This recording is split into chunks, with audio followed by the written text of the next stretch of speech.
Well, good morning, everybody. And again, thank you to Harold for that fantastic shiur yesterday, fantastic class and lecture. And, it'd be interesting to find, I don't know, Annika and Harold, if we ever could, when we did like the class on the Septuagint way back when, if that could be available for newcomers to the class, or the history of the history of that. We have our archivist working quietly in the background. We can find that class and we can do So that. at some point, because we've discussed a lot of things, though, I love it's not that I think one shot is enough for anybody, because the way I think about any kind of learning is that the first thing you have to do is create a scaffolding so that you could start hanging the ideas, the timelines, the concepts, and you have to keep going back to building that scaffolding, because until you get the scaffolding quite strong, it's very hard for anything to stick when it's so new and so different and so out of what you're used to thinking about. It's true if you're learning any new deep subject, you have to build that scaffolding. And so I'm also fine about repeating things. But I think we're now continuing with Psalm 22. Where were we, Harold? I think we had just read through the verse 2. We'd read through it, and then we had done our chavruta, but I don't know how much. I don't know. Okay, so what I'd like to do, Harold, I want to look at Barbara Manda then. If we did the Chavruta and we read through Levi once, because I think she's so different. I think this is a kind of if you remember, somebody in the class, and I cannot, forgive me, I don't remember who, recommended, this is one of the, she is a womanist liturgist and kind of puts in female imagery for God. And some of you will like it, some of you won't like it, but it's all stimulating. I don't think she's the strongest poet. And for some, that might be a significant issue either way. But she certainly is an interesting way to read it. So hopefully you can remember from when we read through Psalm 22, which is the original Psalm 22 has, 32 verses? And I didn't get a copy of Manda. So you didn't? Okay. I thought I sent that to you. All right, so let's not do Manda then today. I will. I'll make a copy for you, Harold. Okay. I thought I had done that. I got the Greenberg. I didn't get the Manda. All right, why don't we do the Greenberg then? All right, so. Fantastic. This is a new translation that we're going to just do on the screen. We're going to give Harold a chance. Okay, so look at something else for a minute. Well, give me just a minute to scan the Manda. Yeah. Okay. So Psalm 22, as you all experience in different ways, has some very interesting imagery in it. The first thing to point that we've noticed is the way that Christians have responded to what we would call Christological images that have become very important, and Harold did a fantastic job. But it's a lot about facing different kinds of persecutions with a lot of imagery of animals in the natural world. So also on the recommendation of somebody in the class, I got this other book by a woman writer called Pamela Greenberg, and I think she actually is a professional writer, and she has, and this is to throw some new translations and interpretations in the mix. She's done the complete Psalms, all 150, but no Hebrew in the book. And she has her own interesting, so this is a new author. And Psalm 22 is not done by a bunch of those. I don't think Fisher does have a 22, but Mitchell doesn't. So we're going to look at Pamela Greenberg. She had started in rabbinical school but left, but there's something in the translation I want to read to you from what is remarkable about the ability of the Psalms to elevate, what is so remarkable is the ability of the Psalms to elevate us to new levels of awareness. They express in words feelings that are sometimes inchoate, and they allow us to speak in a voice that might otherwise seem inappropriate for a religious person. Rage at our enemies, frustration when we're defeated. Those who despise us are God's enemies, the psalmist tells us. Surely a reassuring thought for someone who may feel totally isolated and deeply fearful in the face of enmity, or who may feel guilty for feelings of anger or resentment. You are not alone, the psalmist explains, and those who despise you, who are an image of God, have become as enemies of God. Wishes to find their voice. This whole introduction is really beautiful. If only we could fly from our fears and our horrors like a dove. My heart convulses inside. Fear of death has fallen on my soul. Terror and trembling flood through me. I am overtaken with shudders. Who will give me wings like the dove? I would fly off and dwell someplace else. Such words give voice to our fantasies and grant us a sense of relief, too, in knowing that our worries are shared by others. Is prayer for our sake alone? Barchi nafshi et Adonai, the opening verse of Psalm 103, speaks of our souls giving blessing to God. We pray not only for our own sakes, but for the sake of God. So this introduction, which we'll make a copy of also, she does a beautiful, this introduction that I just read from is written by Professor Susanna Heschel, who is Abraham Joshua Heschel's daughter. And she wrote, and for Rabbi Joshua Heschel, the Psalms were very, very important. So Susanna Heschel has this beautiful introduction, only a few pages, which describe the power of the Psalms. And we will get that to you too. This week, Harold and I just got this book this week. So this is what this one looks like. Who in the class recommended this one? Somebody recommended maybe both of them. So Pamela Greenberg. Whoops. That was me. Pam's a friend of some friends of mine. She lives in Boston, or she did. Uh-huh. And which is how, so when the book came out, I heard about it. Uh-huh. And I like it.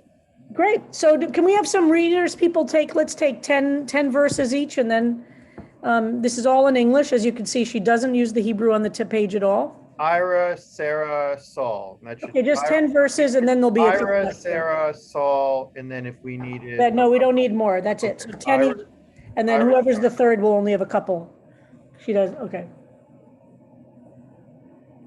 For the conductor of the eternal symphony, upon witnessing the deer at dawn, a psalm by David.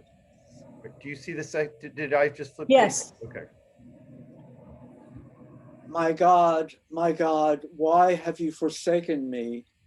You keep yourself distant from my cries, words that I roar out in pain. My protector, I call out by day, and you do not answer, by night, and can find no rest. But you are holy. You reside in the praises of Israel. In you our ancestors trusted.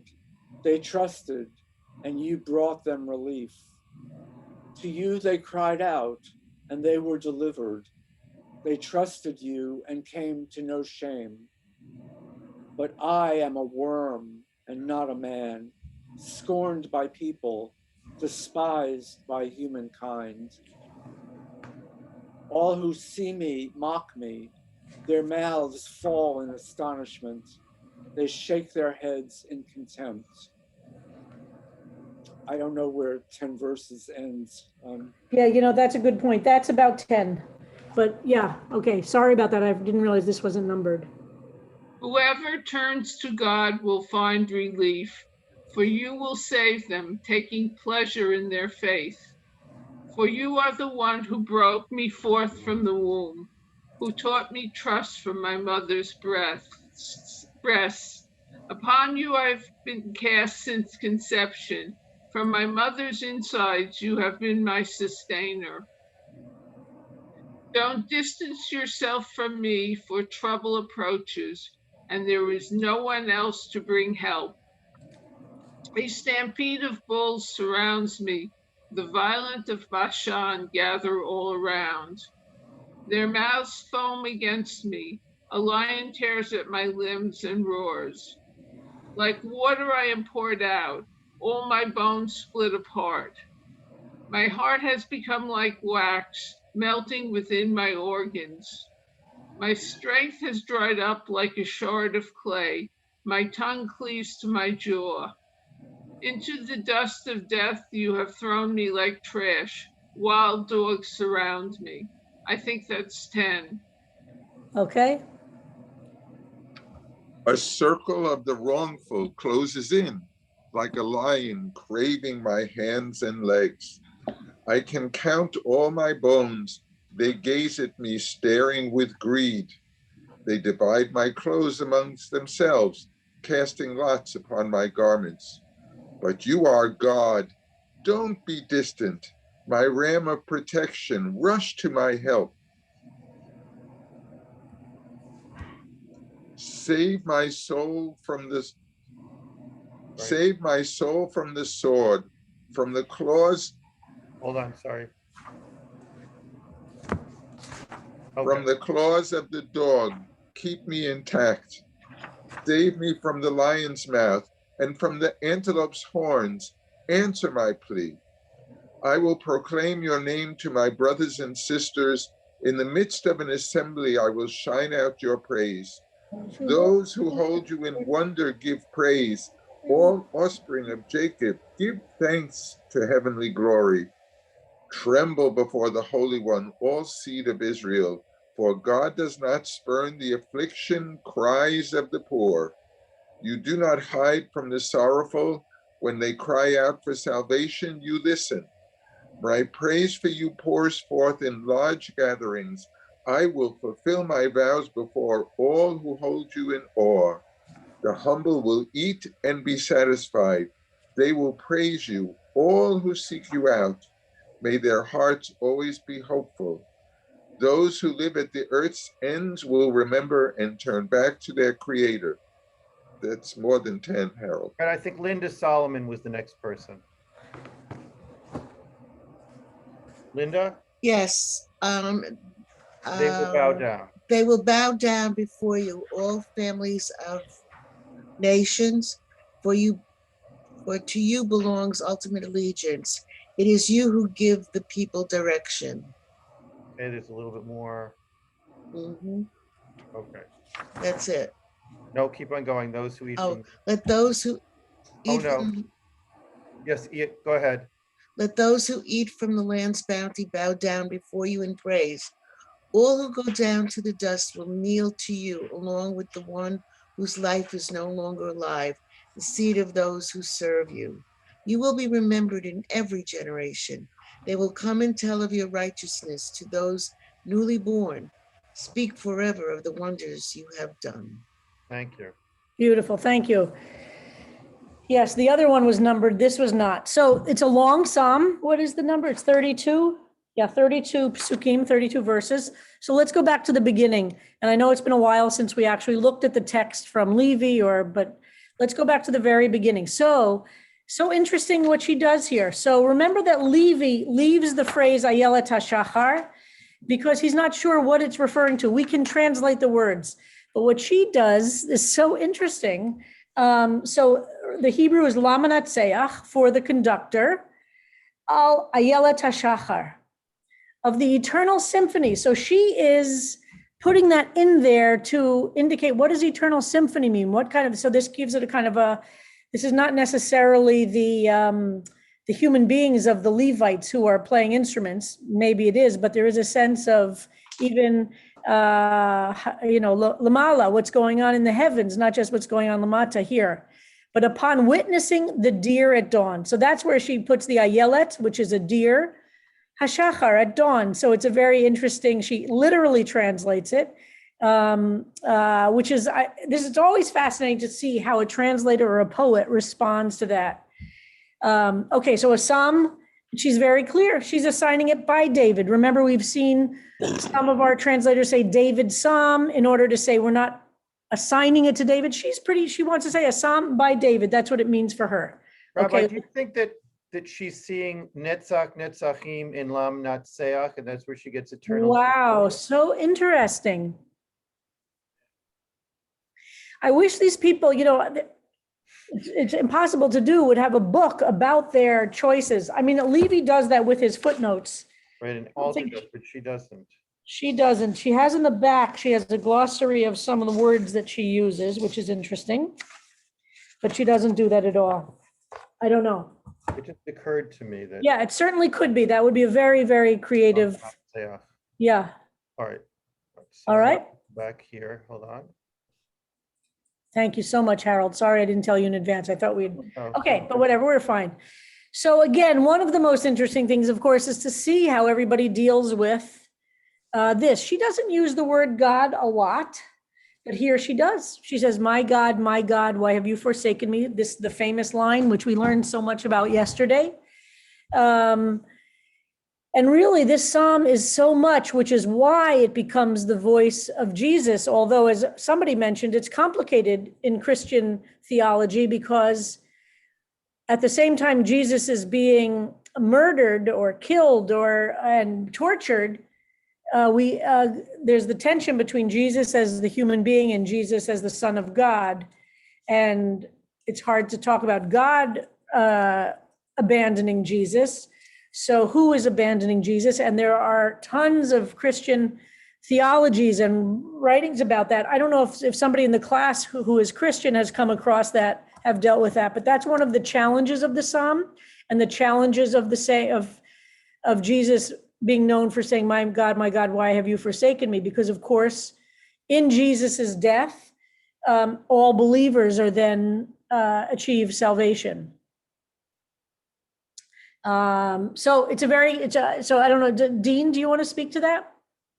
What I was taught, I was devoted as a child to 40 hours, and I did a lot of the Stations of the Cross. Uh-huh. So I'm very familiar with this text. And Uh-huh. for me, what I was taught or read about or whatever was that this is about Jesus surrendering.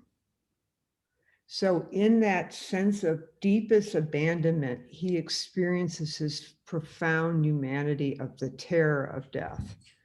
And in doing that, that's part of that transition. Surrendering to the terror? Did you say, you just cut out? Surrendering to God, to God's will. Because if you remember in Gethsemane, the famous thing is that he was terrified about what was about to happen to him. Crucifixion was not a lot of fun.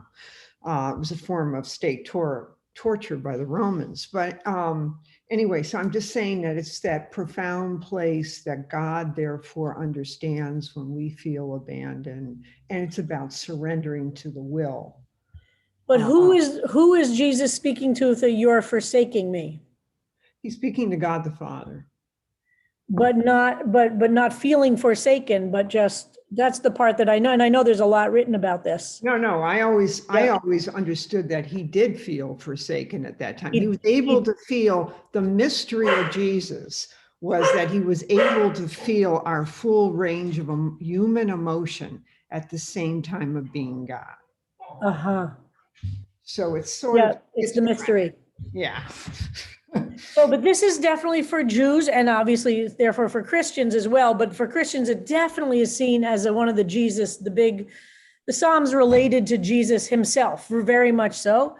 And for Jews, it's very much a Psalm of seeking protection, of being in a place of terror, being spoken in a place of vulnerability, in a place of needing help, in a place of needing kind of being down and extremely out. And it's a psalm of reflecting that level of vulnerability and fear and anxiety. Saul and Sarah, I see you guys have your hands up. Or is that to read or do you want to? Okay. All right, sorry. That's okay. Just want to make sure if you have something to say about this verse before we go on. No. Okay. It was left up. Got it. Fine. Thank you. Okay. So continuing, so my protector, and notice P is capitalized, which is a pretty interesting concept for a word for God, right? My protector. And it is also, it's another way of referring to the word for feeling God's presence. I call out by day and you do not answer, by night and can find no rest. So I think these are very powerful phrases to describe when we're in a level of deep despair, when we feel inconsolable, when we feel so lonely and so alone that we don't feel like there's anything that's making us feel comforted. It's a place of real bleak landscape where, and I certainly can relate to it, that exists in life, right? Where there are moments where it does not feel connected, where loneliness and isolation and a sense of being vulnerable. And then the psalmist goes on to say, I call out by day and you do not answer. This is an amazing thing, right? Saying, hello, knock, knock, anybody home? I'm reaching out. How come not getting response?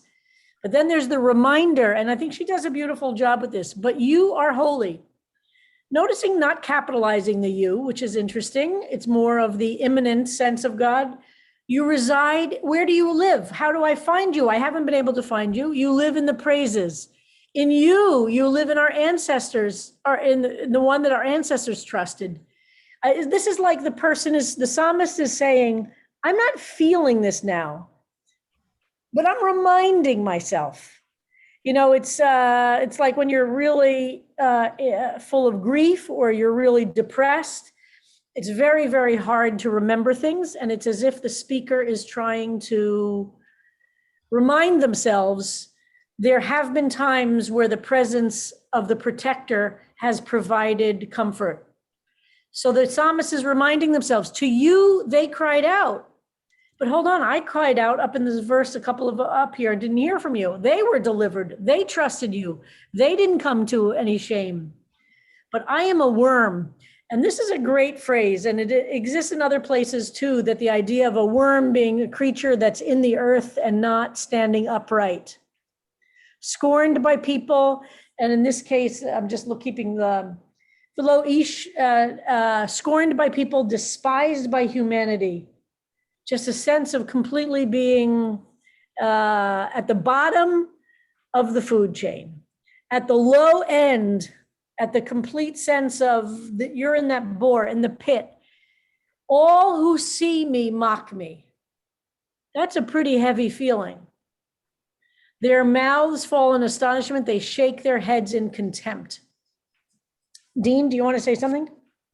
I had a question. When he says, but I am a worm and not a man, is Yeah. he referencing back to Genesis, to the garden and to the serpent, that the idea of things that It's not the word for serpent he's using. It's a different word. It's not the same Hebrew word for serpent. In the Genesis, that's nachash. Okay. And this is tola. So it's not the same word. It doesn't mean it's not evocative. You know what I mean? It's not, but it's not the same Hebrew I word. just wondered that overall, is that crawling on the earth or whatever, lowering? Yeah. Interesting. Okay, so there's a description in the beginning, and I think she stays pretty close to the original, although I think she doesn't do a lot of, but really the beginning part of the psalm is a deep, deep description of the sense of despair, the sense of loneliness, the sense of vulnerability, the sense of being left behind and left out, the sense of being bullied, the sense of being isolated. It is a really profound description of that. So I'm looking at my book to make sure I'm not seeing so then it goes back and forth between whoever turns to God will find relief, for you will save them, taking pleasure in their faith. Again, for me, these words sound like somebody who's trying to convince themselves, right? Trying to say, this is where I feel bad, but okay, sometimes it helps, like in meditation or in chanting prayer, to repeat certain words, even if they're to imprint them, as opposed to they're coming from a place of immediate meaning. The hope is that they imprint themselves with the power of them into your soul. Why? For you are the one who broke me forth from the womb. You taught me trust from my mother's breasts. So why would you be the source of, again, so it's reminding, I think this is also creating a reminder of how to look for blessings when one feels totally cursed. How do we have a sense that there are blessings? And for the psalmist, okay, I was born, I'm alive. I was given there was something good in that. Let me start from the basics. Upon you, I have been cast since conception. From my mother's insides, you have been my sustainer. Let's remember there's a history to this relationship. It's not so weird. Don't distance yourself from me. This is like telling God, hold on, don't be so far away. Remember I said that throughout the Psalms, there's an experience of God's relationship to the Holy One through either the absence of God or the presence of God. And the absence is also a kind of a relationship. To be aware that you're in a place where God is absent, you can still talk to and reach out to. And don't distance yourself from me, for trouble is approaching. There is no one else to help. And more description of what this level of isolation and fear feels like. A stampede of bulls surround me. The violent of Bashan gather all around. And I can't help but feeling like, wow, if you're in the middle of a pogrom, what it feels like, or feeling like you're going to be attacked for being gay walking down the street, or being Jewish, or being a woman being attacked. There's such a sense of being vulnerable here with very, very concrete images. It's not just metaphors, right? The violent, their mouths foam against me. A lion tears at my limbs and roars. I don't know if folks saw the images of the restaurant goers in LA who were attacked by people. It looks like it was an anti-Semitic attack, and watching these people descend on these eaters outside in LA at a table, this psalm comes to mind, what it feels like to be attacked and not to feel. This isn't just a metaphor. It's not just spiritual attack. It's not just emotional, but it's actually what a physical attack feels like. Like water, I am poured out, all my bones split apart. My heart has become like wax melting within my organs. My strength has dried up like a shard of clay, and my tongue cleaves to my jaw. Into the dust of death, you have thrown me like trash. Wild dogs surround me. This is a very creative description of terror, right? What is terror like? Just imagine, close your eyes and imagine wild dogs who are starving and coming to attack you. This is pretty scary. This is like zombie movie stuff. This is like a horror movie description. I can count all my bones. They gaze at me, staring with greed. They divide my clothes among themselves. This is what Harold taught us about yesterday, is used to talk about Jesus on the cross and the Roman soldiers. But you are God. Don't be distant. You are my ram of protection. Rush to my help. Okay, next. Lift my soul from the sword, from the claws of the dog, keep me intact. Save me from the lion's mouth and from the antelope's horns. Answer my plea. I will proclaim your name to my brothers and sisters. In the midst of an assembly, I will shine your praise. So you see how there's a rhythm. It's like waves that go back and forth. A wave of total despair and fear and anxiety and vulnerability and terror, real terror. This is a psalm that describes terror. And then a wave of possibility that if only I can attach myself to something bigger than who I am and understand my life is attached to something bigger, then no matter what happens, there will be comfort. Those who hold you in wonder give praise, all offspring of Jacob. And remember why we're going to use the name Jacob. Remember we talked about that in an earlier psalm. Give thanks. So again, we have a psalm that says, even in these waves of going from terror to trying to find comfort, back to terror, trying to find comfort, it circles like in one of those, in a spiral. No matter what is happening, express gratitude, give thanks. Tremble, for God does not spurn the affliction cries of the poor. You do not, speaking to God, you do not hide from the sorrowful. When they cry out, you will listen. Now it's not just please do this, it's a description of what needs to happen and what has happened. My praise, my gratitude for you pours forth. I will fulfill my vows before all who hold you in awe. The humble will eat and will be satisfied. They will praise you. All who seek you, may their hearts always be hopeful. Those who live at the earth's ends will remember and turn back to their Creator. They will bow down to you, all families of nations, when there will be unity. For to you belongs this allegiance. It is you who gives people direction. Let those who eat from the land's bounty bow down before you in praise. Let's remember gratitude. If there is bounty in your life, For that, you need to express gratitude. All who go down to the dust will kneel to you, all with the one whose life is no longer alive, the seed of those who serve you. So you will be remembered in all generations. Now I want to read this part in Hebrew, just a second. Yisupar la Adonai lador. This story will be told in all generations. Yaviu vayagidu tzidkato. They will come and tell of your tzidkato, righteousness, to those who are newly born. La'am nolad kiyasa. Speak forever of the wonders you have done. Okay, so I'm going to stop there and open it up for responses and reactions, things you loved about it, things you hated about it, things that resonated. Did the description of terror and loneliness and isolation ring true to you or not? And if it does, what has helped you move through that? Has there been anything that helps move through that level of terror? This is a Ira. I wanted to go back to one of the verses where he describes himself as a worm. I don't remember the exact wording, but it was on the first page, Harold, I believe. Yes.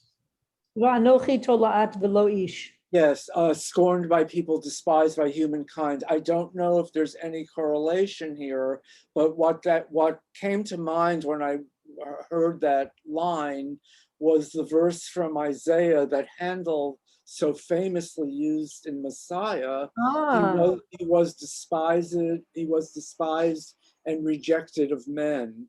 And I don't know if there's some. There must be some Handel's Messiah that's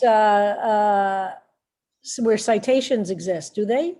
That would be fascinating. Yeah, absolutely. But that from it sure sounds like it. But from Messiah. Although there are other places where this concept where a worm is the despised. But I would love to know that, Ira. Well, in Messiah, the citation is to Yeshayahu. Yeah, because that makes sense. The line from Isaiah, but it really sort of resonated for me. But also, Ira, in Handel, if you don't know it's Isaiah, you really think that he's talking about, those lines talk about Jesus. Yes. You know, and a virgin will give birth and call his name. You know, I was shocked when I found out that that was Isaiah, not the New Testament. So Handel, there's a real parallel made between the speaker in Isaiah being Jesus, in my mind. Yeah, we could look up Isaiah. We could see the quote, but this is definitely, some images were pretty common. We could look it up. Oh, somebody already has the citation there. Judy does. So we could do it. You want to do that on Safari, Harold? Yes, I will do that. Hold on. We could While actually I'm looking for that. Lisa Brown. So I was struck by, like the meaning of the word kadosh is separate. I mean, we kind of have this idea of holiness and what holiness means to us, but I think a different translation, or maybe the original translation, I don't know, Rabbi, but the translation is separate of holy. So God, wait. Mm-hmm. So God is separate, and that's juxtaposed with the mother, who's got this really physical closeness, as opposed to, the mother's breast, which is a physical safety and closeness, with God's separateness. That one is really thrust upon. I mean, you're thrust upon faith in God with no choice. It's not your choice to have this. You need God, and God is separate. So that to me is terrifying. Wow, that is. So as you know, I always react when somebody says this is how a word is translated, because there you could talk about the range of meanings in a word from 2,500 years ago. We cannot say this is what this word means. That doesn't exist when you're dealing with an ancient language.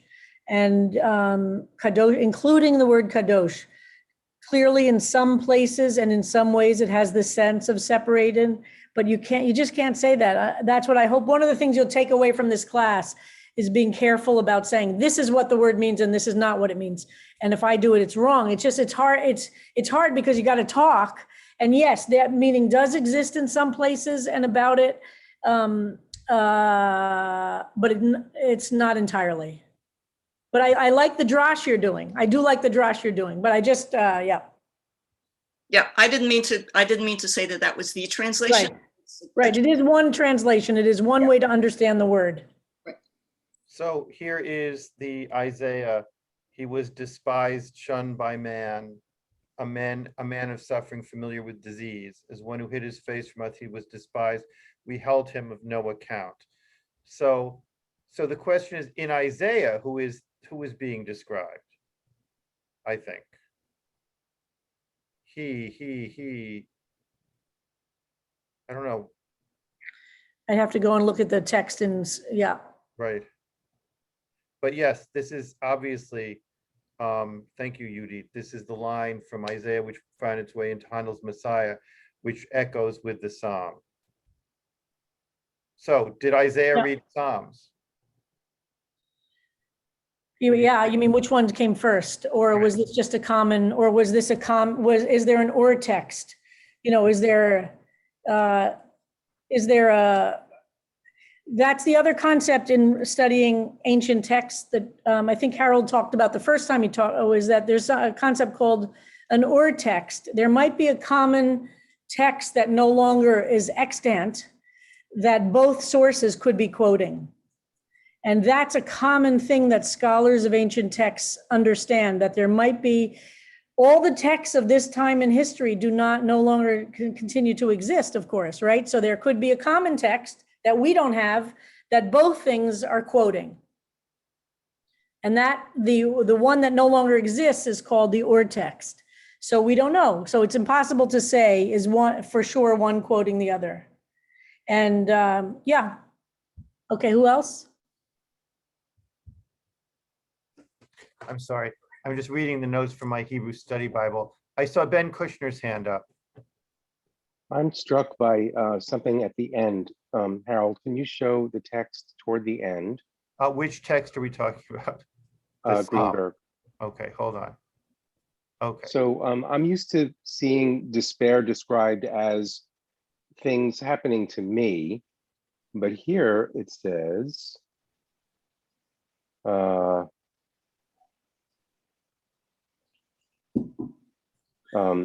it's accusing God of doing something. You have thrown me to the dust. Where is that? The word death and dust is in there. Here, those who go down to the dust will kneel to you. Those whose life is no longer before alive.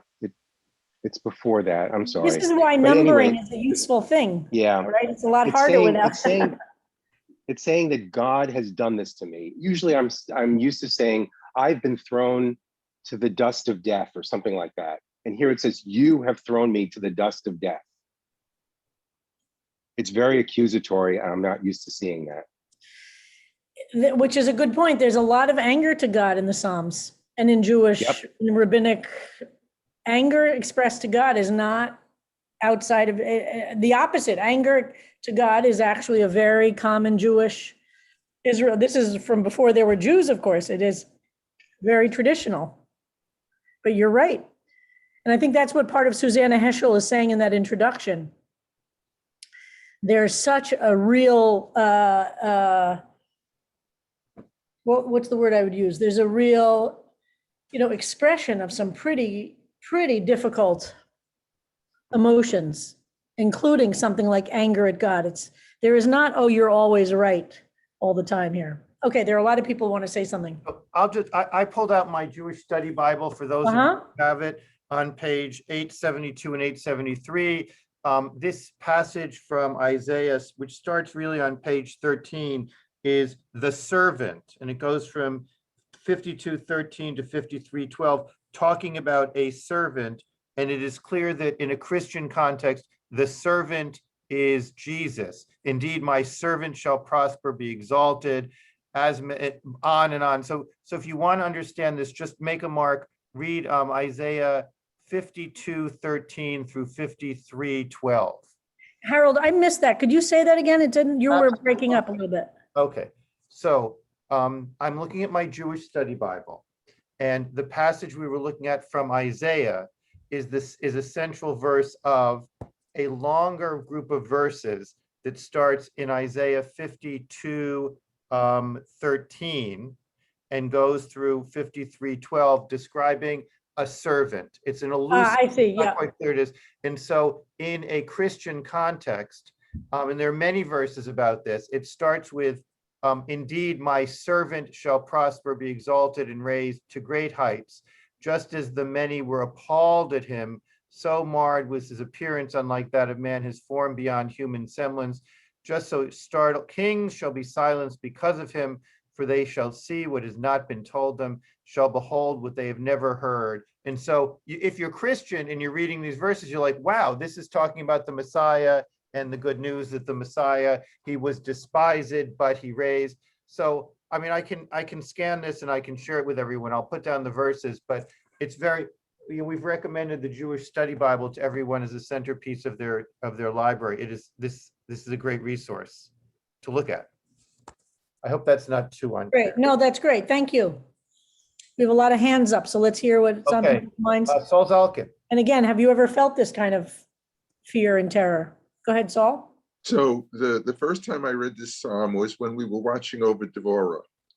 And when I read it, I went, okay, and I moved on. And then I read it again when we started studying, and I was going through a medical issue, and all of a sudden it had meaning. Because I was so fearful that weekend that I was going to die. And here this psalm spoke to me more than it had ever before. And in her translation, it speaks even more because she's using contemporaneous language. Whether it's feminist enough or not feminist enough, she's saying the way I felt at that moment. Yep.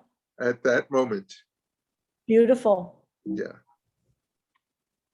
Ben Shafran.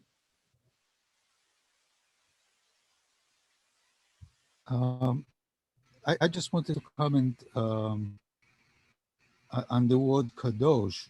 Generally speaking, we use it as something holy, but it's also used as something that you set apart and separate and dedicate to something to be holy. It's used about sacrifices and other things.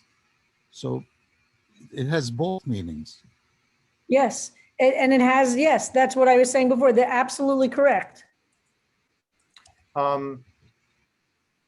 Judith Frank.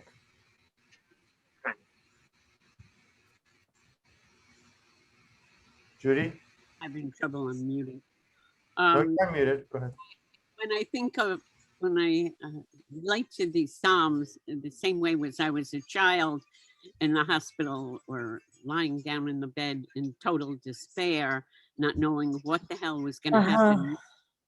And later, I studied Moshe Feldenkrais's method, and they showed a video of him with a 9-year-old child who had like something like 9 operations for his drop foot, and nothing worked. And he said to the little boy, don't you wish to have revenge for all those doctors, what they did to you? And it didn't do anything, you know. And the teacher who showed this video got very upset. He took the attitude of the parents. How could you say that in front of the parents? But in my heart, I felt yes for that little boy. I was there with him. Like, hey, he wants revenge, but I say, yes, you do want revenge for all these people who didn't do anything. And I especially related to the part of Jacob, because I felt when I heard that story, I said to myself, wow, did I fight with God in a previous life? And here I am, the result, you know. But as a girl, that couldn't have been possible. So I relate to this from that viewpoint of experience, not even knowing the word God, not even knowing this, because I was too little before 3, and I don't think anybody spoke to me of God or what I have the meaning of the word God. To call out to God, except just to call out, help me, somebody, you know. But at any rate, so that's how I feel very personal about We are at time. We have 2 more hands, Ben Shafran and Jack Neiman, Rabbi. Okay, can we do those? Can you guys say what you have to say? Ben and then Jack quickly.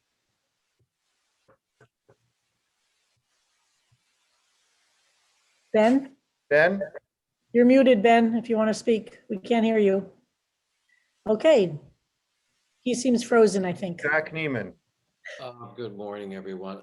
I just wanted to comment, growing up Christian, it just seems as though the Christians have appropriated and commandeered Jewish traditions to fit their own narrative, and they kind of shoehorn it in.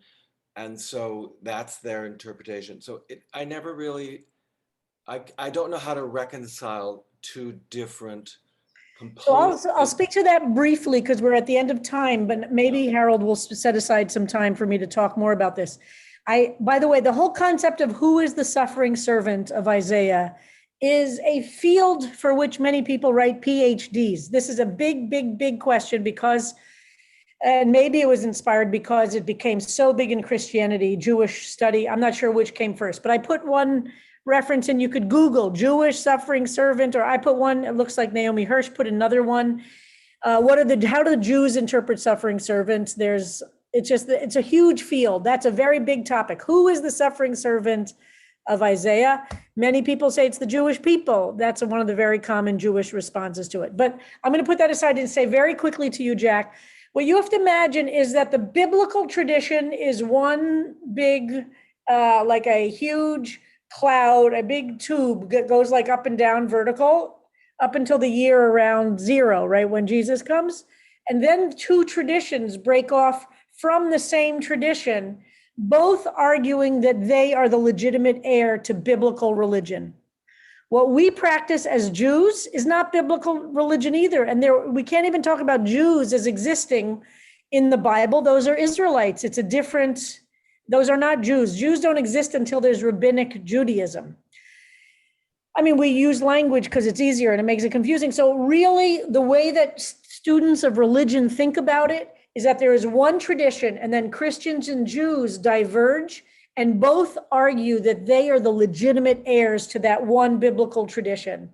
So rather than Christians taking it, one could say that they both separated and went very different ways, and they had to answer certain questions. What do you do about sacrifice? If the biblical religion's primary way to worship God was to sacrifice animals and wheat and things like that in the temple, and you no longer have that, both traditions diverge. For Christians, the sacrifice is Jesus, and that ultimate sacrifice replaces everything from the Jewish Bible. For Jews, it becomes prayer. They're both dealing with the fact they can no longer behave or act or fulfill a relationship with God from the Israelite period, but both are creating their own traditions. There's a lot more I can say about that, but so that's why Jews and Christians are really more like cousins than one came from the other. We are cousins who are both, and sometimes in very bloody ways. Christians were not very happy that Jews did not accept that they are the legitimate heirs, and were very threatened by the fact that Jews insisted that there was another legitimate heir, and Christianity responded with violence and bloodshed. We know that. And but that's because there's a fundamental fight at the core of who is the legitimate heir to biblical Israelite religion. And if you don't believe, okay, you have this one and you have that one. If you believe only one can be right, that becomes a very problematic situation when one has political power. And let's just say Christians didn't do very well through much of European history with that. And they saw the continued existence of Jews as being an insult. So see it as two cousins breaking off from a legacy and doing different things with that legacy. But there will never be a coming together. Well, this is a big, big topic. That's So right. we can certainly talk about this. Right, Is a so- huge topic, So but It's very confusing to me. That's just very confusing. it's confusing, it's complicated, and we all have little tapes in our head that we've learned from childhood about different things. Jews learn tapes about Christianity too that are not correct, and that's typical that we learn things, about the other and assume that's obvious, right? Well, having learned in one tradition, this is the one that you should be having. Okay, well, you're making a personal choice. I made a Doesn't mean the other personal tradition is less legitimate, but No. you're welcome to make your personal choice. Yes. All right, So, friends. so Thank you, that's Rabbi. so that's the end of class today. We have no class tomorrow, so we say Shabbat Shalom now. Rabbi, anything special happening on Shabbat services? Want to give a plug? Yes. So Rabbi Ayelet Cohen, who is going to be at CBST part-time for my sabbatical, as a sabbatical replacement, is going to be giving the drash tomorrow night. And then after services, we're going to have a zoneg at 8:30 to 9:30, where our class member, Yael Bat Chava, and Chana Gaffney, who is not a class member, but both born in Israel and both born and raised in Israel, and came to the United States, both came as young adults, are going to talk a little bit about their perspectives and responses to what's going on in Israel. And we'll have a little bit of a chance for people to talk about feelings and responses. I will be moderating that conversation. And luckily I have a mute button to push if anybody gets out of control. But we're looking forward to that conversation tomorrow night. So we'll have a zoneg. That's my great contribution to the world, that word, I think. A zoneg afterwards. All right, and so the deadline for Psalm 22 offerings is Sunday, although I have a feeling we have not exhausted our conversation about the Psalm. The But rabbi will decide whether she wants. Yeah, to we'll talk, Harold, you and I will talk about that, okay? Okay? But the deadline stands. Deadline, absolutely. We'll certainly turn to the offerings either Monday or Tuesday, What a maybe Monday. fantastic week, everybody. Thank you so much. Enjoy the beautiful Bye. weather here Yes, in New York Mom City, said and get hopefully you outside. have beautiful weather wherever you are. Get outside. Deadline Bye. is Sunday.